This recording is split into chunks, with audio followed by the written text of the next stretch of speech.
मनोज जरांगे अंतरवाली सराटीमध्ये पुन्हा उपोषणाला बसलेत। सगळे सोयरे या मुद्द्यावरती जरांगे ठाम आहेत। दरम्यान उपोषणाचा आढावा घेतलेला आहे आमचे प्रतिनिधी सचिन बडे यांनी।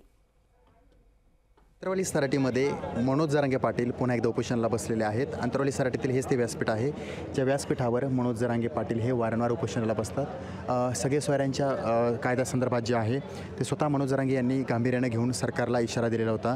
आता सरकारच्या वतीनं कुठलीही हालचाल होत नसल्या कारणानं मनोज जरांगे हे स्वतः उपोषणाला बसणार असं त्यांनी सांगितलं होतं आणि त्याच प्रकारे ते आता या ठिकाणी उपोषणाला बसलेले आहेत। मनोज जरांगे उपोषणाला बसल्याच्या नंतर त्यांना पाहण्यासाठी मोठा या ठिकाणी समुदायसुद्धा जमा झालेला आहे। या ठिकाणी जर पाहिलं तर डोक्यावर भगव्या टोप्या आणि गळ्यामध्ये भगवे रुमाल, भगवे गमजे घेऊन या ठिकाणी हे नागरिक जे आहेत ते बसलेले आहेत आणि आता मनोज जरांगे पाटील यांनी सरकारला पुन्हा एकदा धारेवर धरण्याचा प्रयत्न जो आहे तो या उपोषणाच्या माध्यमातून केलेला आहे। त्यामुळे सरकार कुठपर्यंत मनोज जरांगे यांच्या उपोषणाच्या माध्यमातून त्यांनी दिलेली हाक जी आहे ते ऐकेल आणि समाजाला कसा दिलासा देईल किंवा मनोज जरांगे पाटील यांनी जी काही मागणी केलेली आहे ती कसं पूर्ण करेल हे पाहणं महत्त्वाचं असताना मनोज जरांगे पाटील यांनी उपोषण सुरू केलं आहे आणि आज या उपोषणाचा पहिला दिवस आहे आणि अंतरवाली सराटीमध्ये मराठा समाज बांधवांची सुद्धा या ठिकाणी गर्दी जी आहे ती व्हायला सुरुवात झालेली आहे। सचिन बडे, लोकशाही मराठी, अंतरवाली सराटी।